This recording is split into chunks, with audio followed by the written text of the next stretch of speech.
Entonces, iniciamos el día, la noche, pues ya no el día de hoy, sino la noche, ya, sobre lo que es el video que salió precisamente enfocado a los 200 años de independencia, ¿verdad?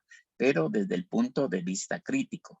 Entonces yo quiero que le pongan mucha atención porque, como les digo, esto les va a servir de base, ¿verdad? O les va a dar más ideas a la hora de contestar y de trabajar la guía 3, porque va un fragmento ahí también en la guía 3 que tienen que leer, pero con este video, pues, aún más van a tener una idea clara de la independencia, ¿verdad? Entonces vamos a compartir. Ahí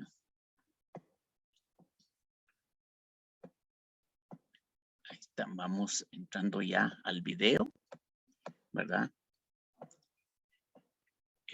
Como dice ahí, Guatemala, 2 años capturada por los ricos. Recuérdense que el año pasado trabajamos, ¿cómo se llama? Lo que, permítame, solo voy a regresar porque quiero ver si activé el micrófono, ¿verdad? Perdón, sí, ya está. Si activé, ¿cómo se llama? El audio original para que lo puedan escuchar en mejor forma.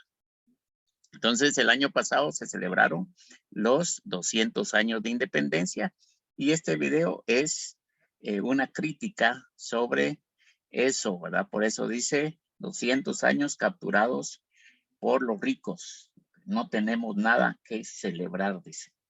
Entonces, traiciones, pactos, la familia Aycinena, racismo, la influencia de la iglesia, los golpes de Estado, la guerra centroamericana, el sexto Estado. Y, es decir, aquí está resumido lo que ha pasado de la independencia hasta más o menos 1944. Muy bien, corre video. Es muy normal que necesitemos sentir orgullo patrio. Y el bicentenario de la independencia de España, que conllevó la anexión a México, la creación de la Federación de Centroamérica y después al surgimiento de Guatemala como país, parece ser una oportunidad importante para hacerlo. Y pues sí, no todos los años se cumplen 200 años. Pero entonces, ¿realmente hay razones para sentir tanto orgullo por la patria? La verdad es que si nos gusta sentir orgullo por los paisajes, pues sí. Son muy bonitos y podemos sentirnos orgullosos por el agua de Atitlán, por Tikal, por la antigua Guatemala y cosas así. Pero si somos realistas, equilibrados y justos, debemos reconocer que en estos 200 años hemos hecho las cosas muy mal. Y lo que se supone que distingue a las democracias, que es la búsqueda del bien común, es algo que está muy distante. Solo para que pongamos las cosas en perspectiva, así se ve la línea del tiempo de este territorio desde el momento de la llegada de los españoles en 1492. 297 años de dominio español y 200 de vida independiente. Y esos 200 años de vida independiente se pueden dividir en distintos periodos sobre los cuales hablaré en este y otros videos a manera de hacer una revisión histórica sobre los acontecimientos políticos más importantes que han ocurrido y evidenciar cómo nuestra historia parece ser una historia maldita. Y es una trama, como bien lo decía Miguel Ángel Asturias, digna de telenovelas, donde ha habido intrigas, traiciones, peleas y demás entre quienes han conducido al país, responsables de llevarlo 200 años después a un abismo en el que atraviesa, como siempre, una grave crisis, donde quienes pagan los platos rotos son los más pobres. Entender nuestro pasado y comprender nuestra historia es muy importante para cambiar nuestro futuro. Y ese es el objetivo de este video, que aunque largo, he tratado de organizar de manera tal que sea entretenido y vaya que la vida nacional se presta para ello. Si tuviéramos que resumir estos 200 años de historia, podríamos señalar que hay, como mínimo, 5 características que debemos entender que se han desarrollado como una constante a lo largo de estos 2 siglos. 1. Lejos de una democracia, aquí lo que se ha instalado y fortalecido en este tiempo es una oligarquía, que no es más que un gobierno de unos pocos, que no se ha preocupado por los demás. 2. Y esos pocos que han conducido lo público, encima de todo, se han mantenido peleando de manera constante, traicionándose mutuamente, cambiándose de bando de manera regular y hasta enfrascándose en sanguinarias guerras, donde ahí sí, la mayoría de los muertos los ponían los indígenas pobres, enviados al frente como carne de cañón. 3. La ausencia de un verdadero pueblo en la toma de decisiones. El racismo prevaleciente desde antes de la independencia y después, que ha provocado que a los indígenas y a la mayoría de la población en general se les considere como menos importantes, razón por la que en estos 200 años de independencia y 529 desde el descubrimiento, se les ha negado la posibilidad de acceder al poder, así como se les ha negado el acceso a la educación, la alimentación y la salud. 4. Una tremenda influencia de la Iglesia y religiosos en la vida pública, primero católicos y ahora evangélicos, que ha permeado al Estado guatemalteco y que ha servido para amilanar al pueblo, para hacerlo confiar en que primero Dios se resuelven los problemas y para impedir, por ejemplo, que las familias puedan planificar el número de hijos que quieren tener, lo que nos ha convertido en el país con la tasa más alta de natalidad de toda América y con los consiguientes problemas que eso acarrea. Y 5. La construcción y modelamiento de un Estado justo a la medida de las necesidades de los ricos, que lo han organizado para que sea pequeño y muy ineficiente. Llegamos a este bicentenario, pues, prácticamente de la misma manera en que lo empezamos, con un país capturado por una élite económica que ha construido y moldeado al Estado de Guatemala de acuerdo con su interés y conveniencia.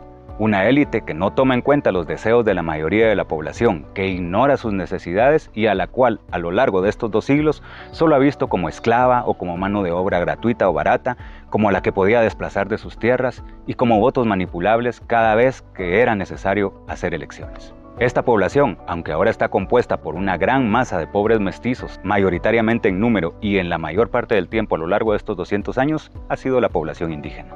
Una población que, a pesar de ser superior al 40% y a estas alturas de la modernidad, sigue viviendo en pobreza extrema, con hambre y desnutrición y con el abandono de un Estado racista que los ignora. Si regresáramos en el tiempo para tratar de entender lo que ocurrió en 1821, nos daríamos cuenta de que la historia es muy parecida a lo que sucede ahora y a lo que ha pasado demasiadas veces a lo largo de estos 200 años. Y la clave para entender las cosas está descaradamente en el punto 1 del Acta de Independencia. En él, quienes las firmaron señalaron que lo hacían mejor ellos para prevenir las consecuencias, que serían terribles, en el caso de que la independencia la proclamara de hecho el mismo pueblo. Es decir, la élite del momento se reservaba el derecho de organizar el nuevo Estado antes de que el pueblo lo hiciera, tal y como habían visto los criollos guatemaltecos que había pasado en otros países y como reclamaban movimientos independentistas en El Salvador, por ejemplo, o el de la Conjura de Belén y varios levantamientos indígenas, entre el que destaca el de Atanasio Tzul en 1820, un año antes de la independencia. Este último era uno de los líderes indígenas de Totonicapán y se rebeló contra la corona española. Tras destituir al alcalde mayor, puesto por los españoles, fue nombrado rey de los quichés, junto con su esposa. Esta última rebelión terminó unos 20 días después con la captura de Tzul, a quien torturaron por varios días. Además, debido a que España había sido invadida por Francia y estaban en guerra, era evidente que en ese momento no iba a poder mantener pleno control de sus tierras en América. Como puede verse, la élite criolla, integrada por hijos, nietos y bisnietos de los españoles, que tenían poder durante la última parte de la colonia, no quería perderlo y se preparó para una especie de transición dirigida por ellos mismos a través de la independencia. Pero debemos entender que esos criollos no estaban graníticamente unidos por su condición de ser descendientes de españoles. Debe tomarse en cuenta que para ese entonces era una sociedad en la que había autoridades locales, eclesiásticas y vinculadas al comercio, que trabajaban por supuesto para la corona española. Es decir, ya eran funcionarios con responsabilidades de poder, muchos de ellos.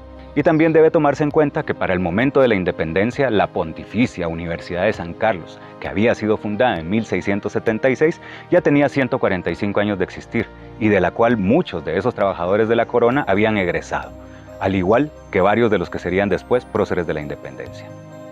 Por estas razones había ya una masa crítica con capacidad de organizarse, y así lo hicieron. Pero como ya lo anticipábamos, no todos pensaban igual y se fueron organizando en 2 expresiones que se disputarían el poder de la Federación Centroamericana y de Guatemala de manera constante desde 1821 hasta nada más y nada menos que 1944, es decir, durante 123 años. Los conservadores eran, como su nombre lo dice, quienes hubieran preferido que no hubiera independencia, es decir, que nada cambiara, pues ya ejercían cuotas de poder político y económico fundamentalmente en la capital de la Capitanía General de Guatemala. Muchos de ellos eran comerciantes que tenían una posición estratégica en el comercio entre América y España, como lo fue por ejemplo la familia Aycinena, que desde 1793 tenía a su cargo una oficina llamada Consulado de Comercio, por donde sí o sí debían pasar las exportaciones de añil del Reino de Guatemala. Ellos eran algunos de los que no pretendían perder su posición privilegiada, y ya veremos cómo, años después, fueron protagonistas de primera línea en los gobiernos que vendrían. Solo para entender el poder que tenían los Aycinena, vayamos un poco atrás en el tiempo y entendamos que don Juan Fermín Aycinena fue el primero en venir a Guatemala a finales de 1700 y pico. Gracias a que se dedicó al transporte de mercancías con mulas, hizo una importante fortuna que, junto con los enlaces familiares adquiridos por sus hijos, sentarían las bases de un imperio económico y político, donde en determinado momento llegaron a tener funcionarios en distintos espacios, como cuando 10 de sus miembros integraban un congreso de apenas 34 escaños, o como cuando tenían 15 de los 30 espacios en la Municipalidad de Guatemala durante los gobiernos conservadores. El 21 de octubre de 1820, un grupo de ciudadanos presentó, por ejemplo, una lista de 71 puestos públicos ocupados por integrantes del clan, que juntos sumaban un salario de más de 2 millones de pesos. Y solo para que veamos que en ese entonces los únicos privilegiados eran los criollos, los solicitantes afirmaban que en otras familias de la capital también había personas con mérito que podían sustituirlos. La familia Aycinena se volvió tan importante por el rol que jugaba en el comercio, pero también porque tuvieron un papel relevante en el traslado de la ciudad de la Antigua al Valle de las Vacas o de la Ermita, que ocurrió entre 1774 y 1776. A cambio del apoyo monetario brindado a través de créditos, cuando la ciudad se instaló y se delineó la plaza central, que sería el corazón de la Nueva Guatemala, a la familia Aycinena se le entregó el flanco sur para que hiciera su residencia, conocida como mansión en esa época. Entonces quedó un flanco para la catedral, otro para el Palacio de Gobierno y otro para la familia poderosa, que se asentó en lo que ahora es el edificio del centro, y puso locales en el Portal del Comercio, algo así como el centro comercial de la época. Esta familia, gracias a la fortuna e influencia que poseía y en consonancia con el dicho popular de "el que parte y reparte se queda con la mejor parte", adquirió la finca El Naranjo, que iba desde donde están los negocios y lotificaciones ahora hasta La Florida, Montserrat, Bosques de San Nicolás, El Rodeo y muchos más. Estas tierras, que acogieron plantaciones de café, permanecerían como propiedad de la familia hasta que llegó la Revolución del 44 y la reforma agraria, que facultaba al Estado a recoger las tierras ociosas, por lo que tuvieron que empezar a lotificar y a vender, surgiendo así las colonias populares que ahora conocemos. Los conservadores, así como contaban con el respaldo de esta familia y de otras poderosas, también estaban aliados con los líderes de la Iglesia Católica, que durante los 297 años de dominación española, entre 1524 y 1821, eran importantes. Ejercían influencia política y también cobraban el diezmo, lo cual, sumado a otros privilegios, les había permitido convertirse en hacendados y empresarios, como sucedía, por ejemplo, con los dominicos en Baja Verapaz, donde tenían una especie de ingenio de azúcar. Y por el otro lado estaban los liberales. Estos se diferenciaban de los conservadores en que sí buscaban romper con la monarquía y se inspiraban en la independencia de Estados Unidos, que se había separado de la monarquía inglesa en 1776, y en la Revolución Francesa de 1789, que también abolió a la monarquía francesa. Estos liberales también se distinguían por ser todo lo opuesto que los conservadores en cuanto a la religión y los religiosos. Para ellos, debían estar fuera del poder y proclamaban la separación entre la Iglesia y el Estado. Otra gran diferencia entre ambos era que los conservadores representaban a los criollos de la capital y se ocupaban más de sus intereses, mientras que los liberales eran fuertes en las provincias de Centroamérica, que miraban con recelo esa lógica centralista que concentraba la mayoría del poder en las instituciones en el estado de Guatemala, que era la capital. Aún y con estas diferencias, los conservadores y liberales alcanzaron un acuerdo con la independencia. Un acuerdo que, como hemos visto antes, era organizado entre criollos para mantener el poder. He ahí que años después, con atinado juicio, Severo Martínez Peláez denominara a Guatemala la patria del criollo en un libro imperdible para comprender nuestra realidad. Dato curioso es que antes de llamarse conservadores y liberales, los grupos eran conocidos por los apodos que sus contrincantes les habían puesto. Los que después serían los conservadores eran los vacos, por su supuesta afición al alcohol, y los liberales eran los cacos, pues eran señalados de ser bandidos. Fue pues a través de la descalificación que se daba entre unos y otros que la sociedad fue conociendo a estos grupos. Vaya novedad, ¿va? Sobre todo porque, muy al estilo de ahora, otra coincidencia, cada uno fundó los primeros medios de comunicación desde donde se descalificaban mutuamente. Después de la independencia y por influencia de los conservadores, las Provincias Unidas de Centroamérica decidieron anexarse a México, que también se había independizado en 1810 y que acababa de constituirse en imperio bajo el mando del emperador Agustín de Iturbide. Los conservadores veían en esta opción una mejor oportunidad para mantenerse en el poder, sobre todo comercialmente hablando. Pero el imperio no duró mucho tiempo y en 1823, tras la abdicación de Iturbide, Centroamérica nuevamente quedó ante la interrogante de ¿qué hacer? Y decidieron, esta vez por influencia de los liberales, convertirse en una federación. Es decir, un gobierno, un congreso y un senado federales, más varios estados con sus propios gobiernos, o sea, jefes de estado y congresos locales. Este sistema se montó entre 1823 y 1825, cuando se nombró al primer presidente de la Federación, Manuel José de Arce, un liberal salvadoreño que, para variar en estas latitudes, llegó al cargo en medio de mucha polémica. Resulta que las elecciones las había ganado el conservador hondureño José Cecilio del Valle, pero al no contar con mayoría absoluta fue la Asamblea la que decidió y nombró a de Arce, que era un liberal. Y aunque a Del Valle le ofrecieron la vicepresidencia, lo que habría creado un gobierno bipartidista, la rechazó, pues realmente ante sus ojos le habían quitado el cargo. Y algo parecido sucedió en el estado de Guatemala, donde supuestamente había ganado un conservador, pero al no haber mayoría suficiente, los liberales nombraron a otro de los suyos, en este caso Juan Barrundia y Cepeda, como jefe. Y sin embargo, a pesar de ser del mismo partido, pasó muy poco tiempo para que estos liberales, al frente de la Federación y del Estado de Guatemala, se pelearan, abriendo camino a una serie de enfrentamientos, incluso armados, que serían conocidos como la Guerra Civil Centroamericana. Las cosas poco a poco fueron subiendo de tono y se pasó de los discursos en el Congreso a las armas. La disputa se profundizó tanto porque, aunque eran liberales, el presidente de la Federación, Manuel José de Arce, y el jefe del Estado de Guatemala y su grupo tenían una diferencia importante. El primero, tanto por convicción como por mandato, creía en la Federación, mientras que el segundo, no. Además, su conflicto fue subiendo de nivel al punto tal de que Barrundia solicitó al Congreso una autorización para adquirir armamento para contener el despotismo de un tirano. Y no solo eso, desde la Asamblea el grupo afín a Barrundia y Cepeda también promovió desde la comisión de guerra que tenían a su cargo que el jefe de las Fuerzas Armadas de la Federación fuera alguien diferente al presidente. Algo que no fue del agrado de Arce, pues perdería poder, y porque él mismo era un general que incluso se pondría al frente de las guerras, que ocurrirían como consecuencia de la decisión de dar el primer golpe de Estado en la historia de la recién estrenada Centroamérica independiente. Muy bien, entonces esta es la primera parte del video. Ya ustedes pueden analizar ya la situación real atrás de lo que fue la independencia de Guatemala. Muchas cosas han pasado y a veces nosotros desconocemos. Ustedes en la historia reciente pues se recuerdan de lo que pasó en el 2015 con el presidente Otto Pérez, pues hasta ahí nosotros como pueblo nos dimos cuenta de una gran suciedad que había en el gobierno, ¿verdad? Donde una vicepresidenta siempre hablaba de que era la campeona contra la corrupción, ¿verdad? Y trataban de meter preso a los corruptos, pero pequeños, ¿verdad? Mientras que ellos, pues prácticamente tenían la sartén por el mango. Y si no hubiera pasado eso, ahorita todavía viviéramos engañados, ¿verdad? De cómo se maneja el gobierno. Entonces, solamente hasta ahí nada más. Quiero aprovechar estos minutos que me quedan para hablar de tres cosas.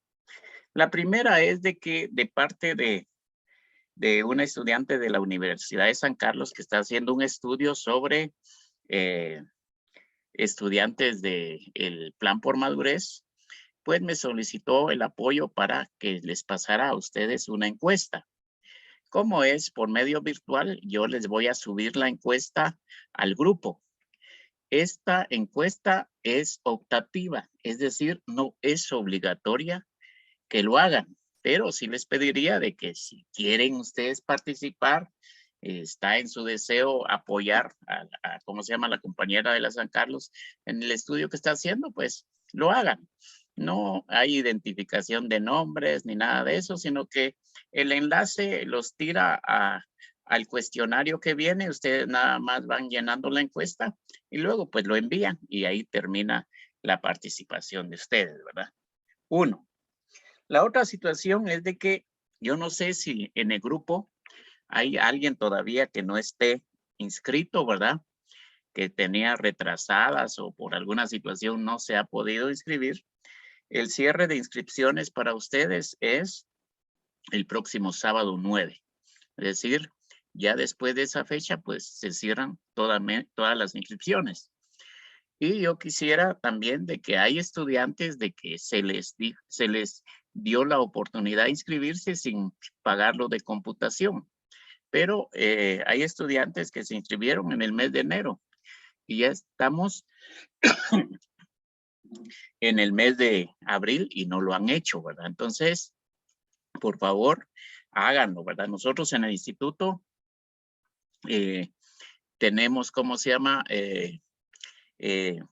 Abierto de lunes a jueves a las 6, de 6:30 en adelante.